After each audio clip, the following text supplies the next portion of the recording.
প্রিয় দর্শক, আপনাদেরকে স্বাগত জানাচ্ছি। আমি সুদীপ্ত সাইদ খান। এই মধ্যরাতে লাইভে এলাম। যারা লাইভটি দেখছেন তাদেরকে তাদের জন্য শুভকামনা রইল। সবাইকে শুভরাত্রি। আমার আজকের আলোচ্য বিষয় হচ্ছে এফডিসির নির্বাচন এবং এই নির্বাচনটি আবারও স্থগিত হয়েছে। কেন স্থগিত হলো, কি কারণে স্থগিত হয়েছে এবং কারা এই নির্বাচনটি স্থগিত করলো সেই বিষয়ে হচ্ছে যে দু একটি কথা বলার চেষ্টা করব। যারা দেখবেন বা দেখছেন সঙ্গে থাকুন। প্রিয় দর্শক, আমরা বরাবর জানি যে সেই প্রাচীন আমল থেকেই আমরা জানি যে এফডিসির যে চলচ্চিত্র পরিচালক সমিতি, বাংলাদেশ চলচ্চিত্র পরিচালক সমিতি, সেটা একটি অরাজনৈতিক সংগঠন। এই যে অরাজনৈতিক সংগঠন, এই সংগঠনে আওয়ামী লীগের সমর্থকরা যেমন আছেন, তেমনি বিএনপির সমর্থকরা আছেন, জাতীয় পার্টির সমর্থকরা আছেন, নানা দলের, নানা মতের, নানা মানুষ এখানে রয়েছেন। এবং আমার হচ্ছে দীর্ঘ সাংবাদিকতার অভিজ্ঞতা থেকে, দীর্ঘ বলবো না, যদিও হচ্ছে যে অল্প সময়ই, সেটাও আসলে কম না, প্রায় 16-17 বছর বাংলাদেশ চলচ্চিত্র সাংবাদিকতার সঙ্গে সম্পৃক্ত আছি, বিনোদন সাংবাদিকতার সঙ্গে সম্পৃক্ত আছি। এবং এই যে 16-17 বছরের সাংবাদিকতা জীবনে আমি কখনোই এদের ভেতরে রাজনৈতিক মতাদর্শগত কারণে পরিচালকরা মারামারি করেছে বা কোনো ধরনের ঝগড়াঝাটি করেছে, এটা আমি দেখি নাই। হ্যাঁ, তাদের ভিতরে যে ঝগড়া হয়েছে সেটা ব্যক্তিগত রেষারেষি বা ধরেন কাজকর্ম নিয়ে নানা ধরনের রেষারেষির জায়গা থেকে তাদের ভিতরে দ্বন্দ্ব হয়েছে, ঝগড়াঝাটি হয়েছে। কিন্তু রাজনৈতিক মতাদর্শের কারণে যে বিএনপি, আওয়ামী লীগ বা জাতীয় পার্টি, এই টাইপের কোনো দ্বন্দ্ব আমি কখনো তাদের ভেতরে দেখিনি। এবং বরং আমি যে বিষয়টা এতদিন দেখে এসেছি সেটি হচ্ছে যে কে বিএনপি, কে আওয়ামী লীগ, কে জাতীয় পার্টি, কে জামাত, কে শিবির, সেটা ভুলে তারা একে অপরের পাশে থেকেছে এবং এখনো সেই সহাবস্থানটা রয়েছে। এটি হচ্ছে চলচ্চিত্র পরিচালক সমিতির একটি ভালো গুণ। কিন্তু আজকে বা এই সম্প্রতি আমি দেখতেছি যে কোনো এক অদ্ভুত কারণে বাংলাদেশ চলচ্চিত্র পরিচালক সমিতির নির্বাচন বারবার হচ্ছে স্থগিত করা হচ্ছে। এবং কি কারণে, কেন হচ্ছে সে বিষয়ে কোনো স্পষ্ট দিক নির্দেশনা এখন পর্যন্ত হচ্ছে যে জানা যাচ্ছে না। দেখুন, শুরুতেই আমি বলেছি যে বাংলাদেশ চলচ্চিত্র পরিচালক সমিতি একটি অরাজনৈতিক সংগঠন এবং এই সংগঠনে আওয়ামী লীগ, বিএনপি, জাতীয় পার্টি বা সব ধরনের দলেরই একটি সহাবস্থান রয়েছে। আমরা দেখেছি বিএনপির আমলে আওয়ামী লীগের সমর্থক যারা ছিলেন তারা নির্বাচন করেছে, আবার আওয়ামী লীগের আমলে বিএনপির সমর্থক পরিচালকরাও নির্বাচন করেছে, তারা জয়ী হয়েছে এবং তাদেরকে কোনো ধরনের বাধার মুখোমুখি হতে হয়নি।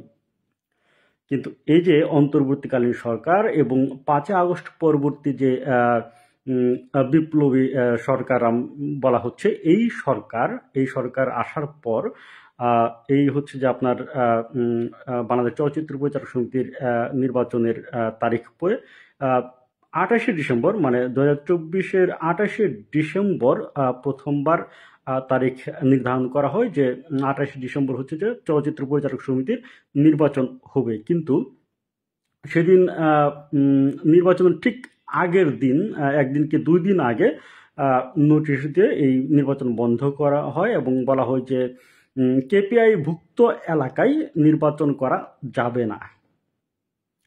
তাদের কথায় যুক্তি আছে, কিন্তু এফডিসির একটি ঐতিহ্য, সেই প্রাচীন আমল থেকেই প্রায় 50-60 বছর ধরেই হচ্ছে যে তাদের একটা ঐতিহ্য, এই এফডিসিতেই হচ্ছে নির্বাচন হয় এবং নির্বাচনে সমস্ত চলচ্চিত্র পরিচালক, শিল্পী এবং কলাকুশলীদের একটি মিলন মেলায় পরিণত হয়। তো এই যে ঐতিহ্য, সেই ঐতিহ্য ভেঙে তারা আসলে এফডিসির বাইরে কখনো চলচ্চিত্রের পরিচালক সমিতি নির্বাচন করেনি। কিন্তু এইবার সেই জায়গায় হচ্ছে যে বাধা আসলো যে কেপিআই ভুক্ত এলাকায় নির্বাচন করা যাবে না। তাদের যুক্তি ঠিক আছে, সেই যুক্তি পরিচালক সমিতি মেনেও নিয়েছে এবং মেনে নিয়ে তারা এবার 10 জানুয়ারি এফডিসির বাইরে হচ্ছে যে তাদের ভেন্যু নির্ধারণ করে এবং ভেন্যু ঠিক করে। কিন্তু 10 জানুয়ারি হচ্ছে আগামীকাল। আগামীকাল বলতে কি অলরেডি 10 জানুয়ারি শুরু হয়ে গেছে। তো এই 10 জানুয়ারি যে নির্বাচন হওয়ার কথা ছিল, কিন্তু সেই নির্বাচনটা হচ্ছে ঠিক 9 তারিখ রাতের 9টা-10টার দিকে হঠাৎ করে আবার স্থগিত হয়ে যায়। স্থগিত কেন হয়? স্থগিত হওয়ার কারণ হচ্ছে আপনার একটা এফডিসির বাইরের একটি ভেন্যু তারা নির্ধারণ করেছিল এবং সেই ভেন্যুতে নির্বাচন হওয়ার কথা ছিল, কিন্তু হুট করেই সমন্বয়কদের অজুহাত দিয়ে সেই ভেন্যুর যারা কর্তৃপক্ষ, সেই কর্তৃপক্ষের কাছে অভিযোগ করা হয় যে এখানে যদি নির্বাচন করা হয় তাহলে তাদের সমস্যা হবে বা সমন্বয়করা এসে বাধা দেবেন, এরকম কিছু ব্যাপার আমরা শুনেছি আর কি। তো এই যে সমন্বয়কদের অজুহাত দিয়ে নির্বাচনটাকে আবারও স্থগিত করা হলো। তো একটা বিষয় হচ্ছে যে কেপিআইভুক্ত এলাকায় নির্বাচন করা যাবে না, ঠিক আছে, না করলো। এখন বেসরকারি একটি অরাজনৈতিক সংগঠন বেসরকারি একটি জায়গায় নির্বাচন করবে, তাতে তো কোনো বাধা দেখি না বা বাধা থাকার কথা না। তাহলে এই সমন্বয়কদের অজুহাত দিয়ে কেন সেই ভেন্যুটাও বাতিল করা হলো বা এই বাংলাদেশ চলচ্চিত্র পরিচালক সমিতির এই যে নির্বাচন, সেই নির্বাচনকে বাধাগ্রস্ত করা হলো, সেটা একটি গুরুত্বপূর্ণ প্রশ্ন। এখন হচ্ছে এটার পেছনে কে বা কারা আছে, সেটা হচ্ছে যে কিছু গুঞ্জন প্রচলিত আছে, সেগুলোর নাম আমি এই মুহূর্তে নিতে চাই না। সেগুলো অনেক অনুসন্ধান এবং আরো অনেক তথ্য উপাত্তের বিষয় রয়েছে, বা হচ্ছে যে আর পরিচালকদের পক্ষ থেকে আনুষ্ঠানিক যেহেতু নাম ঘোষণা করা হয়নি, ফলে নামগুলো আমি জানলেও এই মুহূর্তে আসলে নামগুলো বলতে চাচ্ছি না, যেহেতু পরিচালকরা বা যারা আসল তারাই নামগুলো উচ্চারণ করেনি বা করতেছে না। তো এই ক্ষেত্রে আমি একটা প্রশ্ন তুলতে চাই, সেটি হচ্ছে ধরেন কেপিআইভুক্ত এলাকায় নির্বাচন করতে দেওয়া হলো না, ভালো কথা। কেপিআইভুক্ত এলাকার বাইরে গিয়ে তারা নির্বাচন করতে চাইলো, সেখানে কেন বাধা আসবে বা যারা বাধা দিচ্ছেন তারা আসলে কি চাচ্ছে? এখন অনেকেই বলে থাকেন যে পরিচালকদের নির্বাচনে অনেক আওয়ামী লীগের অনেক সমর্থক রয়েছেন। তো আওয়ামী লীগের সমর্থক পরিচালকদের ভেতরে থাকবেই, অতীতেও ছিল, অতীতেও হচ্ছে যে বিভিন্ন দলের সমর্থকরা নির্বাচন করেছে। তো আওয়ামী লীগের সমর্থকরা যদি থেকে থাকে তো তাদের সমস্যা কোথায়? বা ধরেন যদি থেকেও থাকে, তাহলে এই যে শুধু তো এখানে আওয়ামী লীগের যারা সমর্থক তারাই তো নির্বাচন করছে না, এখানে তো বিএনপির সমর্থকরাও নির্বাচন করছে বা অন্য দলের যারা সমর্থক আছেন তারাও কিন্তু এই নির্বাচনে প্রার্থী হয়েছিলেন। তাহলে ঢালাওভাবে কেন সকলের ক্ষতি করা হচ্ছে, সেটা একটি প্রশ্ন। দ্বিতীয়ত হচ্ছে যে ধরেন আপনারা বলছেন যে হ্যাঁ ফেসিস্টের লোকজন আছে, তাহলে কারা ফেসিস্ট সেই লিস্ট কি আপনারা দিয়েছেন? সেই তালিকা কি আপনারা তৈরি করেছেন? হ্যাঁ, তাহলে বলেন, স্পষ্ট ভাষায় বলে দেন যে এই পরিচালক হচ্ছে যে ফেসিস্ট, তারা হচ্ছে যে এফডিসিতে থাকতে পারবে না বা তাদের সিনেমা নির্মাণ করার অধিকার নাই বা তারা হচ্ছে যে বাংলাদেশের নাগরিক না। আপনারা ঘোষণা দিয়ে দেন, তাহলে তো হয়ে যায়। হ্যাঁ, যদি আপনারা ঘোষণা দিয়ে দেন যে এই পরিচালকরা হচ্ছে যে ফেসিস্ট, এরা বাংলাদেশের নাগরিকত্ব পাওয়ার অধিকার রাখে না, এরা নির্বাচন করার অধিকার রাখে না, এরা হলো যে কোনো কিছু করতে পারবে না, সুন্দর করে যদি ঘোষণা দিয়ে দেন, তাহলে তো আর হচ্ছে যে অন্য আরো যে পরিচালকরা আছে তারা তো আর সমস্যায় পড়ে না। ঠিক আছে, আপনারা আপনাদের পছন্দের পরিচালক, পছন্দের নির্মাতা, পছন্দের কলাকুশলীদেরকে নিয়েই এফডিসি গড়ে তোলেন, তো সেটাও তো আপনারা করতেছেন না। তাহলে হুদাই হচ্ছে যে এক ধরনের বাধা তৈরি করে টোটাল চলচ্চিত্রের যে কার্যক্রম, সেই কার্যক্রমে আপনারা বাধাগ্রস্ত করতেছেন। তো এই যে বাধাগ্রস্ত করতেছেন, এটা কি করাকে ঠিক হচ্ছে? তো আমার লিস্টে অনেকেই, আমার ফেসবুক লিস্টে অনেকেই আছেন, ধরেন বিভিন্ন মন্ত্রণালয়ের হচ্ছে যে চলচ্চিত্র বিষয়ক কমিটির লোকজন রয়েছেন, তো তাদের কাছেও অনেক বন্ধু বান্ধবও রয়েছেন যারা হচ্ছে যে বিভিন্ন চলচ্চিত্র বিষয়ক বিভিন্ন কমিটির সদস্য, বিভিন্ন বড় বড় পোস্টে রয়েছেন। এবং এবং কি আমি যতটুকু মনে করি আমাদের সংস্কৃতি উপদেষ্টাও হয়তো আমার এই আমার ফ্রেন্ড লিস্টে আছেন। তো সবার কাছে আমার প্রশ্ন হচ্ছে যে আসলে আপনারা এই এফডিসি কেন্দ্রিক চলচ্চিত্র নির্মাতাদেরকে নিয়ে কি ভাবছেন? আপনাদের মনোভাবটা আসলে কি? সেটা আসলে স্পষ্ট করা দরকার। আপনাদের পক্ষ থেকে আপনাদের মনোভাবটা যদি স্পষ্ট করেন, তাহলে আমার মনে হয় যে এই যারা পরিচালক যারা আছে তারা হয়তো হয় প্রতিবাদ করবেন, না হয় হচ্ছে যে প্রতিবাদ না করলে তারা নিজে থেকে হয়তো আপনার সরে দাঁড়াবে, বা সরে না দাঁড়ালেও আপনাদের হাতে যেহেতু ক্ষমতা রয়েছে আপনারা হয়তো তাদেরকে সরিয়ে দিতে পারেন। সেই ক্ষমতা বা সেই আপনাদের রয়েছে। তো কিন্তু কোনো কোনো বিষয় স্পষ্ট না করে এই যে তারা বারবার হচ্ছে যে নির্বাচনের তারিখ নির্ধারণ করতেছে বা নানা ধরনের কার্যক্রম তারা করতে যাচ্ছে, কিন্তু বারবার হচ্ছে বাধাগ্রস্ত হচ্ছে, এতে করে আসলে কিন্তু সবারই ক্ষতি হচ্ছে। তো এই ক্ষতিটা আসলে কি হওয়া ঠিক হচ্ছে? তো যারা মানে ক্ষমতায় রয়েছেন, যারা হচ্ছে যে বিভিন্ন পদে পদ ধারণ করে রয়েছেন, তাদের কাছে আমার প্রশ্ন যে এই যে বিষয়গুলো ঘটানো হচ্ছে, এই ঘটনাগুলোর আসলে একটা সুষ্ঠু বিহিত প্রয়োজন, সুষ্ঠু একটি মীমাংসা প্রয়োজন। অন্যথায় হচ্ছে আহ, সব দিক দিয়েই সবার হচ্ছে সমস্যা হচ্ছে। আর হচ্ছে ধরেন এই যে তারা হচ্ছে যে বারবার তারিখ নির্ধারণ করতেছে এবং বারবার হচ্ছে সমন্বয়কদের অজুহাত দিয়ে সেটিকে স্থগিত করা হচ্ছে বা বাধাগ্রস্ত করা হচ্ছে।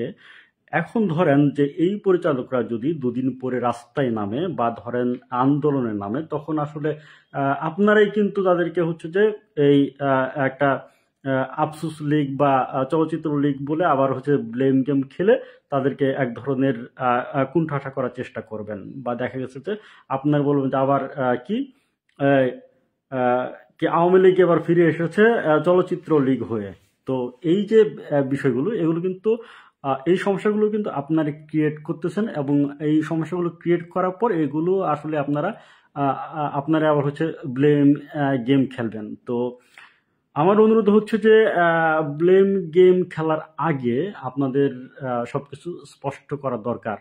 স্পষ্ট করা দরকার যে ভাই এখানে অমুক অমুক অমুক হচ্ছে যে ফেসিস্ট পরিচালক, তাদের এখানে দরকার নেই, তারা বাংলাদেশের নাগরিকত্ব বাংলাদেশ নাগরিক হওয়ার যোগ্যতা রাখে না, তাদেরকে আপনারা হচ্ছে যে আগে ভাগে জানিয়ে দেন, ছাঁটাই করে দেন, বা তাদের বিরুদ্ধে যেটা করার সেটা করেন। হ্যাঁ, এখন যদি তারা প্রতিবাদ করে, তো সেটা তো ভিন্ন ব্যাপার, কিন্তু আপনাদের যে মনোভাব সেই মনোভাবটা তো স্পষ্ট করা দরকার। এই যে অস্পষ্ট এক ধরনের সবকিছুতে অস্পষ্টতা রেখে এই সমন্বয়কদের অজুহাত দিয়ে এই যে কাজগুলো করতেছেন, এটা কি ঠিক? বা ধরেন যারা এই যাদের নাম আমি শুনেছি যে যারা বাধা দিচ্ছেন, সমন্বয়করূপী কিছু সংস্কৃতি অঙ্গনের মানুষেরাই আসলে এই বাধাগুলো দিচ্ছেন, এবং সেটা যারা চলচ্চিত্র সংশ্লিষ্ট লোকজনের থেকেই এই বাধাগুলো আসতেছে। তো তাদের কাছেও আমার প্রশ্ন, আপনারা হচ্ছেন যে অনেকটাই এরকম যে 2 দিনের বৈরাগী ভাতের কয় অন্ন, এরকম একটা ব্যাপার আসলে ঘটে যাচ্ছে। এই যে এত সিনিয়র গুণী পরিচালকরা নির্বাচন অনুষ্ঠান করলেন, আর আপনারা হচ্ছেন সেখানে এসে বারবার হচ্ছেন বাধা দিচ্ছেন। তো এই বাধাগুলো দেওয়ার আগে আপনাদের একবার ভাবা দরকার যে আসলে চলচ্চিত্রের যারা দীর্ঘদিন ধরে চলচ্চিত্র চলচ্চিত্র নির্মাণের সঙ্গে জড়িত আছেন, তাদের মনোভাব কেমন, তারা আসলে কি ধরনের সংস্কৃতির ভেতর দিয়ে যাপন করেন, সেটা কি একবারও ভেবে দেখেছেন? আমার মনে হয় না যে আপনারা ওই ওনাদের যে তাদের সঙ্গে ঠিকঠাক ভাবে মিশেছেন বা তাদের সঙ্গে কথা বলেছেন। যদি তাদের সঙ্গে ঠিকঠাক ভাবে কথা বলতেন বা মিশতেন, তাহলে আমার মনে হয় না যে এরকম হঠকারী সিদ্ধান্তগুলো আপনারা নিতে পারতেন বা এই বাধাগুলো দিতে পারতেন। কারণ হচ্ছে যারা এই বাধাগুলো দিচ্ছেন তারা আসলে আমার মনে হয় না যে এফডিসিতে খুব বেশি দিন গিয়েছেন বা এফডিসির পরিচালকদের সঙ্গে মিশেছেন। মিশে থাকলে এই কাজগুলো করতেন না। তো যারা এই বাধাগুলো দিচ্ছেন তাদেরকে আমি বলবো যে আপনারা এফডিসিতে যান। এফডিসির যারা পরিচালক আছে তাদের সঙ্গে কথা বলেন, তাদের সঙ্গে কিছুদিন মিশেন। মেশার পর দেখেন যে আসলে তারা আসলে কেমন। আপনারা যাদেরকে ফেসিস্ট হিসেবে দাবি তুলছেন বা যাদেরকে ফেসিস্ট বলে গালি দিচ্ছেন বা ব্লেম গেম খেলছেন, তারা আসলে আপনাদের মতন এতটা কট্টর বা এতটা ফেসিস্ট যেটা ভাবতেছেন সেই ফেসিস্টের যে আচরণ সেটা তাদের ভিতরে নেই। এটা আপাতত ধরেন লিখে দেওয়া যেতে পারে। তো যাই হোক, যারা বাধা দিচ্ছেন তাদের প্রতি এবং যারা সরকারে রয়েছেন তাদের প্রতি আমার বিনীত অনুরোধ, আপনারা আসলে চলচ্চিত্র নিয়ে কী ভাবছেন, চলচ্চিত্র বিষয়ক আপনাদের যে মনোভাব সেটা আসলে খোলাসা করেন এবং চলচ্চিত্র নিয়ে আপনাদের যে স্পষ্ট বক্তব্য সেই বক্তব্যটা উপস্থাপন করেন এবং চলচ্চিত্র বাংলাদেশে যারা সংস্কৃতি মানে সাংস্কৃতিক অঙ্গনের সঙ্গে যারা জড়িত তারা কিন্তু বেশিরভাগই হচ্ছে যে বেকার হয়ে বসে আছে। তো এই যে বেকারত্ব আগেও ছিল, এখনো এই 5 আগস্টের পরে এটা আরো মানে আগে ধরেন যদি 80% থেকে থাকে এটা প্রায় 100%-এর কাছাকাছি চলে গেছে। তো এইভাবে আসলে ইন্ডাস্ট্রি চলতে পারে না। যদি এই চলচ্চিত্র ইন্ডাস্ট্রি আপনারা মানে একদম বন্ধ করে দিতে চান তো সেটাও পারেন। সেই ক্ষমতাও আপনাদের কাছে রয়েছে বলে আমার মনে হচ্ছে আর কি আমাদের। তো যদি বন্ধ করে দেন সেটাও দিতে পারেন যে হ্যাঁ এফডিসি দরকার নাই, ঠিক আছে, এফডিসি দরকার না, বা এফডিসি কেন্দ্রিক যারা এতদিন সিনেমা বানিয়েছে তাদেরও আসলে দরকার নাই, সেটাও আপনারা খোলাসা করে দিতে পারেন। এতে করে হচ্ছে যে যারা এতদিন সিনেমা বানিয়েছে তারা হয়তো অন্য কিছু আলু পটলের ব্যবসায় চলে যেতে পারবে বা সিনেমা নিয়ে তাদের আর ভাবতে হবে না। অ্যাটলিস্ট হচ্ছে যে আলু পটলের ব্যবসা করেও তারা রুজির ব্যবস্থা করে নিতে পারবে। কিন্তু এই যে ধরেন তারা একটা স্বপ্নের ভেতরে আছেন, তারা হচ্ছে যে নিজেদের ক্রিয়েটিভিটি প্রমাণ করার এখনো চেষ্টা করে যাচ্ছেন, কিন্তু নানা বাধার কারণে তারা পারতেছেন না। যদি খোলাসা করে দেওয়া হয় যে না এফডিসির দরকার নেই, চলচ্চিত্রের দরকার নেই, তাহলে আমার মনে হয় যে সবার জন্য মঙ্গল হয়। তো যাই হোক, আরো অনেক কথায় পারে, আরো অনেক কথাই হয়তো বলা যায় বা বলা উচিত, কিন্তু আজ এই গভীর রাতে এত কথা বলতে চাই না। শেষ কথা এতটুকুই যে যারা মানে দায়িত্ব গুরুত্বপূর্ণ পদে রয়েছেন, দায়িত্বশীল জায়গায় রয়েছেন, তারা দায়িত্বের সঙ্গে নিজেদের চলচ্চিত্র বিষয়ক যে মনোভাব সেটা স্পষ্ট করে জানিয়ে দেন। চলচ্চিত্র ইন্ডাস্ট্রি থাকবে কি থাকবে না, বা থাকলে কিভাবে থাকবে, কোন ওয়েতে থাকবে, এবং সেই ইন্ডাস্ট্রিতে কারা থাকবে, হ্যাঁ সেই লিস্টটাও আপনারা দিয়ে দিন। সেটা হচ্ছে সবার জন্যই মঙ্গল হয়। তো সবাইকে আবার শুভরাত্রি, সবাই ভালো থাকবেন। নির্বাচন আসলে বাংলাদেশ চলচ্চিত্র শিল্পী সমিতির নির্বাচন একটি উসিলা মাত্র, সেই উসিলাই হয়তো কিছু কথা বললাম। তো ভুলভ্রান্তি ক্ষমা সুন্দর দৃষ্টিতে দেখবেন। সবাইকে ধন্যবাদ, শুভরাত্রি।